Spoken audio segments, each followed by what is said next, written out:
I was asked by your wife Kathy and your nephew Stuart to say a few words about our growing up together, insofar as we did grow up. And what I did this morning when I woke up is put a few pieces together of the teenage days and early 20s. And here are some of the stories that I come up with. The case of the big bad oak tree and the wayward football. The case of the 51 Mercury, spark shooting from engine drive mill guards to floor. The case of, what the hell do you think I am, Officer Burke? A crook? A new Pontiac runs out of gas at the end of Congress Street. Look out, Ray Riddick. Here comes a football helmet. Homer Bourgeois. Stick your bank up. Part 1. Cooper and Barsorian. Part 2. Off the wall, money and all. Jerry Freitas. Hold my glass with your head. Thanksgiving Day. Nobby discovers nature. A. Football game. B. A park on Hovey Street. Officer McCarthy. C. Wally takes us to Dizzy Bridge in South Lowell. D. The blessings of snow in the South Common. E. Hey, mister, can you spare a dime? A visit to Costello's house, or the case of the Mercury goes mad. The case of the mysterious love potion. Fire at the Bishop Markham Housing Project. Pa Ferreira finds loot in his left boot. Nobby says a prayer for a preacher. A gay man turned sad. Vulgar language outside of St. Peter's Church, or Nobby fixes another window. Brigham's. Mike Considine misses his banana split and receives a split lip. The cafeteria lady's daughter takes Nobby for a ride. Part 1, 2, 3, 4, 5, etc. Keeping abreast of Bras and Barica. In Lowell, Mary Cardoza changes her bra size. The gentleman from the Baltimore Colts has a perfect driving record. Lounging at the Laconia, or the case of the squeaky coffin. What I'd like to do now is go back and say a little something about some of these.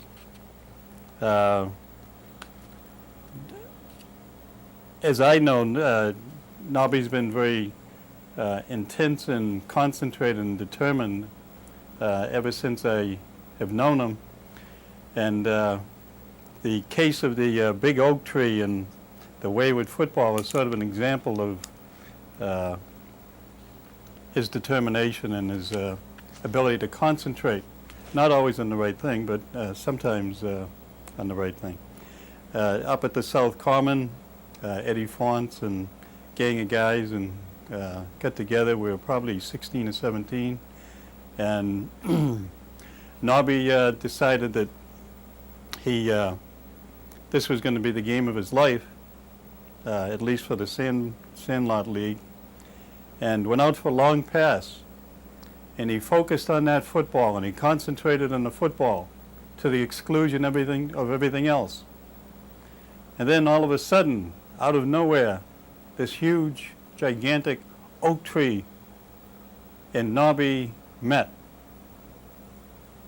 Moments later, Nobby, lying on the ground, opened his eyes and said, "Did I catch it?" The case of the 51 Mercury, sparks shooting from the engine, drive mill guards to the floor. I think you recall that one when during the night, when you're more apt to see the sparks. We approached the guards, downtown Lowell, right around where the new building is of the high school. We driving towards the guards to ask instructions or directions to how to get somewhere. And by the time the 51 Mercury and you and I got to the guard station, we couldn't find the guards because they thought they had met or seen some creature from outer space. They were ducking in the floor. Obviously, the Mercury needed a tune-up. The case of the "What the hell do you think I am, Officer Burke? A crook?" Well, briefly, Nobby and I were always concerned about increasing our assets with a minimum of output, and Nobby was making a phenomenal sum of about $32 a week at the Lowell National Bank, or Union National Bank, and we used to take little forays into the places where people from our side of the tracks weren't too welcome, and such as the Highlands, Belvedere. And we would find Cadillacs, Lincolns, and people who could well afford to let us borrow some of their gasoline. And we had a nice little 5-gallon Army tank that would fill up a couple of times a week, and had a nice hose. And we got pretty proficient at our little side job, until one night we decided to do it in our own neighborhoods. And down near the Cardinal O'Connell School, right near the Prince Spaghetti, Officer Burke came whistling down the road and caught us with a tank full of gas and a hose that we attempted to throw over the wire fence at the Prince Spaghetti, and we were caught. A cruiser showed up. We were being ushered into the back seat of the car when Nobby looked up and in all sincerity said, "Officer Burke, what the hell do you think I am, a crook?" The case of the new Pontiac runs out of gas at the end of Congress Street. I forget the man's name, but he was very thrifty, and he liked to, at nighttime, as I recall, as driving down Congress Street in neutral so that he wouldn't burn any gasoline going down the hill. And he'd also keep his lights out so the battery wouldn't go low. And we used his automobile for some of our entrepreneurial purposes. And after a few short weeks of owning his new Pontiac, decided it was time for a trade-in, for the car was burning too much gasoline. Like out Ray Riddick, here comes a football helmet. Ray Riddick, of course, is one of the most esteemed football coaches in the history of Lowell, if not the most esteemed, at least by most people. However, Nobby, you've always had a different slant or a different angle on things. You're able to get to the heart of problems that were out there. I remember you and Ray Riddick having a few words, and Ray saying to you, "Listen, if you think you're so good, I'll have you do the 100-yard dash against Johnny Freitas," who at that point in time, I think held the New England high school record for the 100-yard dash. And you, in your very modest way, said, "Yeah, okay." Both of you went out, You beat him by about 5 yards. And with the victory, Ray Riddick had promised that you would start in the next football game. The next football game came. You were sitting on the bench, and you went on the field. So you promptly and in a very assertive way said, Mr. Riddick, you told me I was going to start this game. What the hell's going on? Riddick said something to the effect, sit down, will you? And, of course, you released the football helmet, walked off the field, and that was the end of your football career. Homo Bourgeois, Stick Your Bank Up, Part 1. Cooper and Barsorian, that's one night you and I were driving around downtown Lowell in the 51 Mercury, and there was a brand new Lincoln that pulled up to our right on Prescott Street, and Barsorian, whose father owned the shoe shop, and Cooper, whose father was the vice president of the Union National Bank, where you just happened to be a teller, looked over at us and told us something that wasn't very nice. And then they took off in the car. No, they didn't take off. Then I opened the window, and one of us or both of us said, we'll meet you in back of the high school, in front of the Kirk Street side of the high school. And we went over, and then you and Flubberdub Barsorian commenced to have a fight. While the fight was going on, the esteemed Mr. Cooper's son went into his Lincoln and got I believe it was a chain. It was going to take the chain to your head while you were fighting with the other gentleman. And then I opened up the trunk of your car and got a tire iron, and Mr. Cooper decided that he would get back in his car and leave the scene as quickly as possible. And Barsorian got up off of the ground and headed for the Lincoln, made it into the Lincoln, and lo and behold, I thought that was the end of the story, but no. Perseverance has always been one of your fortes. During the night, we went looking around Lowell trying to find this brand new, what I recall as being a cream-colored, a white Lincoln, and we are going up the from Roger Street, crossing over Roger Street, going onto Andover Street, and who do we see coming in our direction but the Lincoln and the two gentlemen sitting in the front seat. They spotted us, panic appeared in their face. They shoved it in reverse, was going down Andover Street about 70 miles an hour in reverse, and of course the Mercury couldn't quite keep up. The following day, of course, Homo Bourgeois invited you into his office, gave you a little pep talk, and you very characteristically told him to stick his job. A week later, of course, he called you back because he knew the value of someone doing the work for people, but getting one paycheck, $32 a week, not bad. The Jerry Freitas hold my glass with your head. I think you recall at a bank party that something literally got out of hand, and I'll let you fill in the details of that one. Thanksgiving Day, that's kind of a special day for us. Every Thanksgiving, you always come to my mind. It started off with a football game, and we had been imbibing a little bit of the spirits that we're quite unfamiliar with. A beer now and then never hurt anybody, but we're getting into the heavier spirits, and it was releasing some of the heavier spirits within us. We watched the game until everything became a little out of focus, and instead of 11 players in each team, 22 players appeared.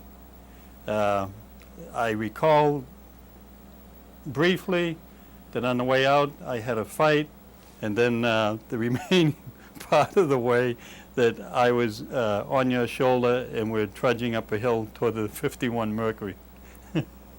That was part one. Part two, you decided that you didn't want to miss Thanksgiving on Hubby Street. And of course, you and I were going with the Blazona sisters at the time, and you decided that you were going to sit in front of their house and at least partake from the street of the festivities within. However, Officer McCarthy came along because of a phone call from a neighbor, and thought that it would be a good idea if we just moved along, perhaps down to a jail cell. However, Wally Blazonas come out and in a very generous mood decided he would intervene on our behalf, put us into his car, drove us out to South Lowell, and left us at the Dizzy Bridge. I think that was an appropriate bridge to be leaving us at the time. Then from there we walked, I think we walked from South Lowell down to the South Common, where we decided, well, after such an adventurous day, and it being early, about 2 in the afternoon or 3, we still had time for a little nap before going home to our respective families and indulging in the celebration. However, we had indulged a bit too much earlier, so we laid down on the Common and quickly fell asleep. It was a rather cheery day when we fell asleep. However, when we woke up, there was about 1 to 2 inches of snow on us, and we had to brush it off and then head for Gallagher Square, where I believe you had a dime, or else there was a wino there that lent it to us. Next story. There's more to that one, but we'll let that one go for now. Was when the Mercury went mad. I didn't know that Belvedere existed at the time, and I was always somewhat astounded that there weren't more than 20 or 30 families living in one of those big houses, only one. And we didn't exactly get invited to Mary Costello's party. We weren't on her list at the time. It was probably an oversight on her part. However, we showed up for the party anyway. When we knocked on the door, we were surprised. We thought it was the Middle Ages or something of that sort, because the butler answered the door. And we, of course, were just about ready to walk in when he said, "Could I see your invitation, please?" And with that, "Hey, what the hell do you think? Let us in. Come on. We're all right. Yeah, we're just coming for a little party." And he decided it was better that we leave. So our feelings being somewhat crushed, you decided to put the infamous 51 Mercury into action. Well, we went spinning around the lawn and doing little figure eights like if we were on roller skates or ice skates. And after that being done, we then headed down the driveway, which seemed to us like a dual highway out in LA or something. And your brakes didn't quite work, so you skidded across Andover Street, ended up in a driveway, banging off the garage door, and we decided it was time to leave the party. The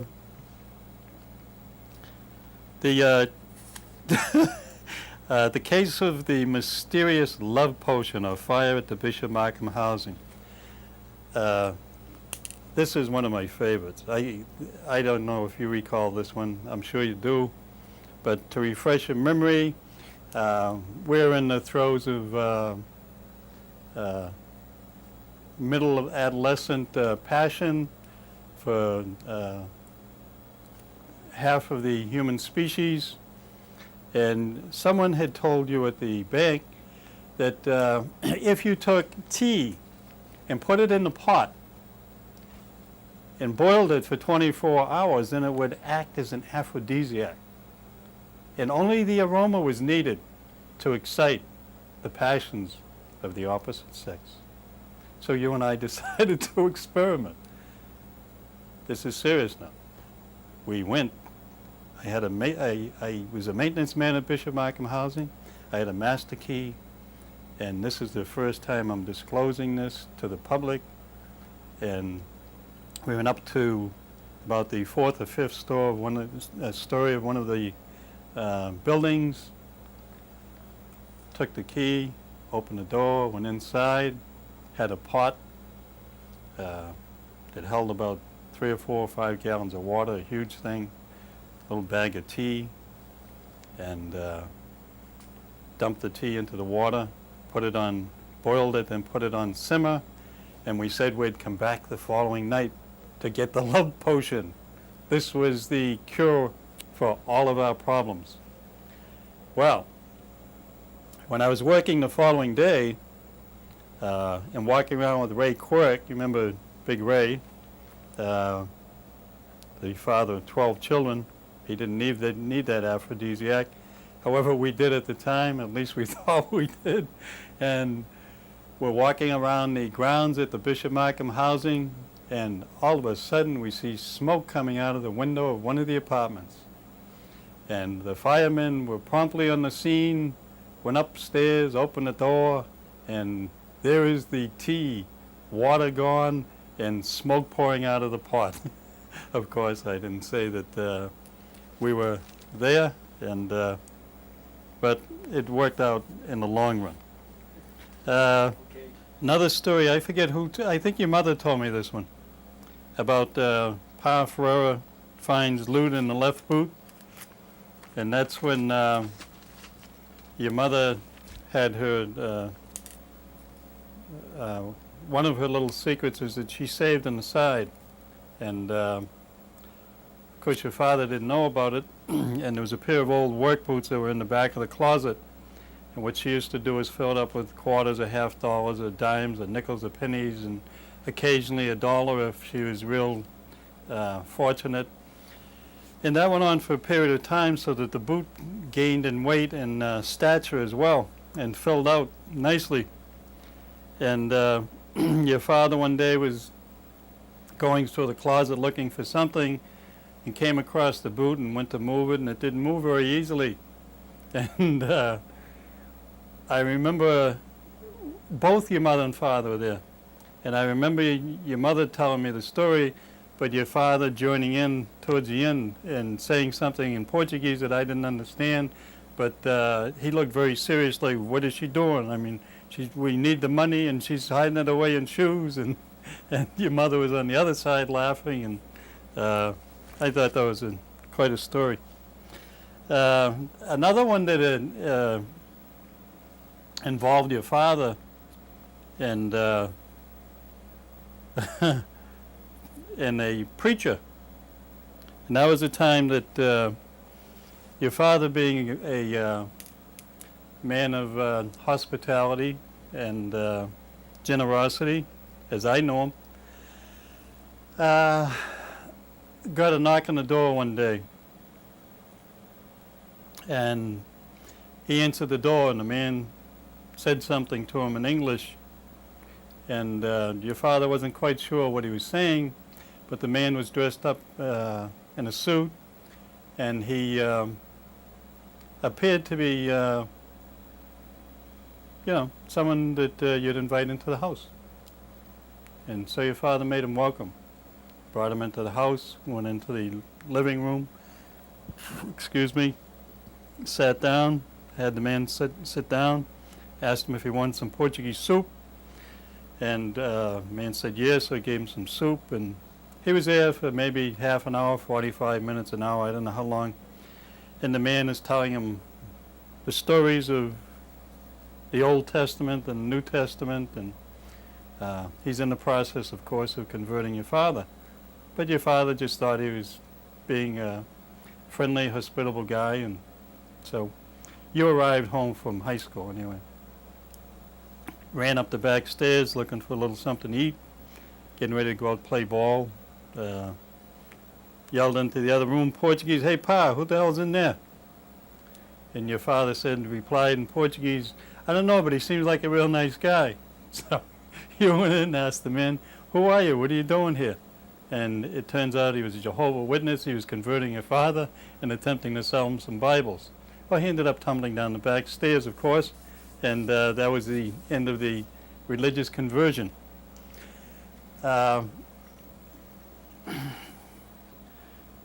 This one I named a gay man turned sad. The Greek fellow that followed you from home from the YMCA one day and kept annoying you on the way home, and so you decided that after about a mile or so of this guy that you'd tried to duck them and made a couple of excursions into alleys and this way and that way, and then finally you said to hell with it, and you walked up to the Congress Street Hill, and where it takes a sharp curve at the corner where the brick building was, you decided you'd hide behind there and wait till he came slowly up the hill to find out where you lived. And then you rushed out and put your fist through the man's window, and he floored the car and took off. And that was the end of the gay man that turned sad. And then another, well, no, remember the time we were walking down Gorham Street? We're outside of St. Peter's Church and minding our own business, going down to play little basketball, or lift some weights, do some boxing with one another, or whatever it was we were going to do. And you had your little gym bag that you used to carry all the time, and I had smelly sneakers, and some guys drove by in the car and started swearing at us, of all people. And so you reacted promptly, very uncharacteristically.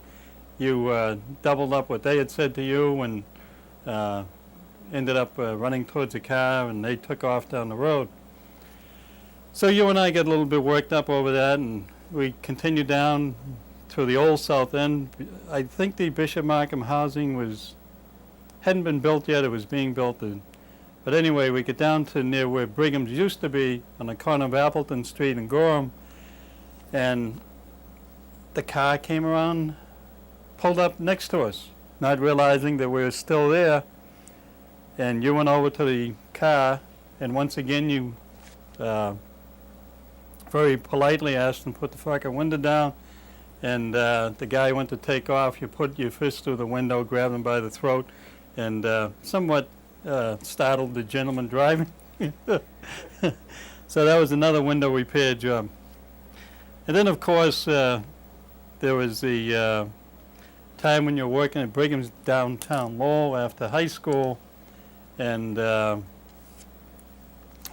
kids from the high school used to come in when school was over, and you were behind the counter making sodas and what have you. And this one is the one I called Mike Considine, Mrs. Banana Split.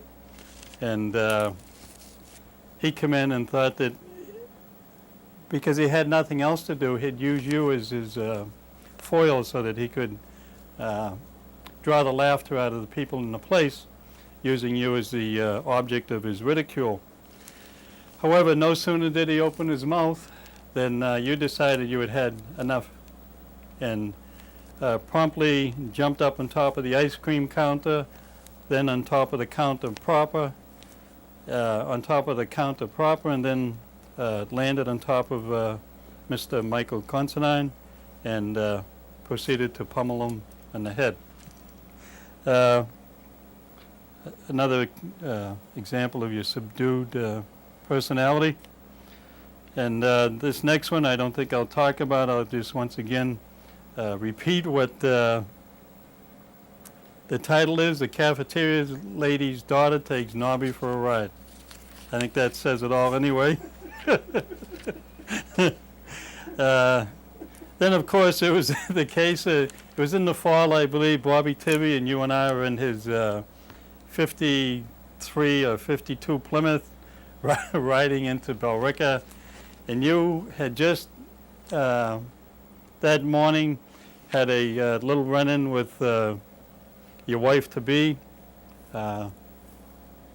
Honey, and so you weren't exactly in a good mood at the time, and you had a certain amount of hostility towards half the world's population, namely the female half. So you decided that you would do something about that. And we turned around the churchyard. Of course, it was Sunday, so we take a churchyard, of course. And this luscious young woman was walking down the street, and she was very startled at your behavior, and we took off and first, and ended up going about 70, 80 miles an hour, headed for Lowell, because we didn't want to end up in jail. And I just edited that piece for unobvious reasons. And then, of course, there was a case of the Mary Cardoza who lived just off of Robinson Street, and you had her bra size adjusted. And I'm sure you remember that one. I won't go into that one anymore. And then there was the night that we're driving around, and I think you and I had stolen Bobby Tivvy's car. He was gone somewhere, and we decided we'd jump the wires, cross the wires, jump start the car. And we're driving around. I don't know if Sonny Lewis was with us and some of the other guys in the gang. And we went up, and we were up around the lower highlands, and there was this man in the car who, I forget how it was going. We followed the man in the car because he had looked at us the wrong way, which was quite a deal of provocation. And so we're all intent on catching this man. And he took a right turn, we took a right turn. We thought he was going to take off and try to lose us. Instead, he stepped on the brake, put the emergency brake, and proceeded to get out of the car 1 foot at a time. And we noticed on the back window of his car there was this, what looked like a gigantic football helmet, and on it said the Baltimore Colts. And then there were football spikes there. And so the man stuck his head out, and we thought he was all the way up because he was about 6 feet sitting down. And by the time he stood up, he looked like he was just under 7 feet and probably 300 pounds. And we thought the better of it, and he came over, and I rolled the window down. I was driving the car, and he said, "Listen, you," he said, "I have a perfect driving record, and I don't intend for a punk like you to be breaking my perfect driving record." And you gave me a little nudge and said, "I think the gentleman's right, Dan." So I agreed with you, and we let that man go unscathed. Then there was a time that we used to have a certain attraction to the bars down around Moody Street, and the Chuck's Bar, the Laconia, and I can't remember the names of a lot of them. We used to get out there, sit on the sidewalk, listen to country and western music, which was somewhat novel for us. And but when we were almost old enough to drink and we got false IDs, we decided we'd go into the bar and sit down and be men. So we went in to, I believe it was Chuck's, and sat down. It was early evening, having a draft beer, very expensive. I think we got 2 for $1. And while I'm sitting there, you kicked me under the table. I said, "What the hell are you doing?" "Look at that fucking broad over there. She can't keep her eyes off you." I says, "Who?" "You. She's looking right at you. Go say something." So by this time, I'm being suave, debonair, and nonchalant about the whole thing, I started shaking like a son of a bitch. I said, no, it can't be me. It can't be me. It must be somebody else." "Go over, for Christ's sake, Murph. Get over there." So I said, "All right." So I went over and I said, "Hi, where you going?" And she said, "Well, I'm heading over to Laconia. Why don't you come over?" So she got up and left with the guy that she was with, and you and I stayed behind. You said, "Hey, what happened? What happened?" I said, "She told me she's going to Laconia. We're going to have to go over to Laconia." He said, "Yeah, great. We'll go over there." So we drank a little more beer for the false courage and headed for the Laconia. By this time, it's moving closer and closer to midnight. And I had my father's car at the time, a 57 Oldsmobile. And I think it was his, yeah. Or the 53 Buick, I don't know what it was. And you had to be to work in the morning at the bank. And so you said to me, go up and dance with her.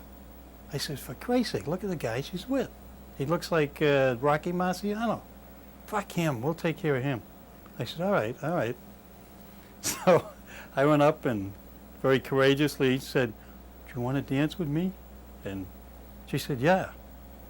At that point, I almost shit myself and went out on the floor and started to dance insofar as I could. And she was getting very friendly with me. And I said, ooh, this is the real thing.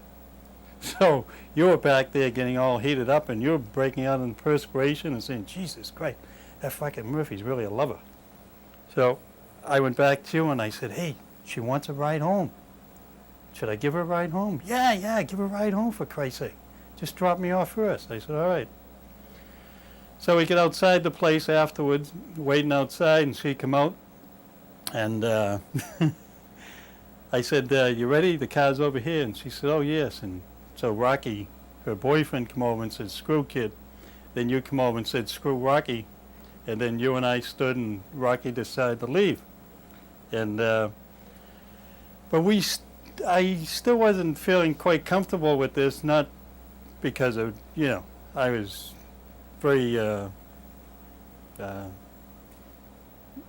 aware of all of the techniques of how to win a woman and all of that stuff, because I grew up in the flats, you learn that stuff from, So anyway, we get into the car, you were driving, she and I were in the back seat and things were going all right. And so you drove down near Congress Street, over near the old Keith Academy, and decided that, wait a minute, I better stop here. So you stopped the car, and I get out, and you said, hey, I got to get home. My old man's going to kick my ass if I'm not home. It's about 1:30 in the morning, and I don't want her to know where I live because I don't know what the fuck's going to happen between you two. I said, okay. So she got in the front seat, and I took over driving. Then the rain started pouring. Of course, it had to rain because I was going to take her up near the cemetery, and you had to have the right move. So I said, okay, we'll go to the cemetery up by O'Donnell's playground. She said, no, we'll go to this cemetery. So I said, yeah, one cemetery is another cemetery, So we went up in back of Shed Park in the cemetery with the long spikes and the fence and bushes everywhere and the rain coming down. And she said to me, don't drive down. There was Pollywog's Pond was down there. And she said, no, park here. This is where you park. And I'm saying to myself, what do you mean this is where you park? So I try to start making out with her. No, we have to go visit. And I'm thinking to myself, we go visit? It's raining out. We're at a cemetery. She wants to go visit. So we went down, walked down the dirt road, muddy road. She said, we'll go in here. I said, there's a fence there. She said, no, there's an opening. She moved some bushes aside, went through the opening. She said, come on up this way. And walked through the thick bushes and up to where all of the rich people, formerly rich people, were buried. And they had I forget what you call them. They don't bury the bastards. They just put them in a brick building and leave them there.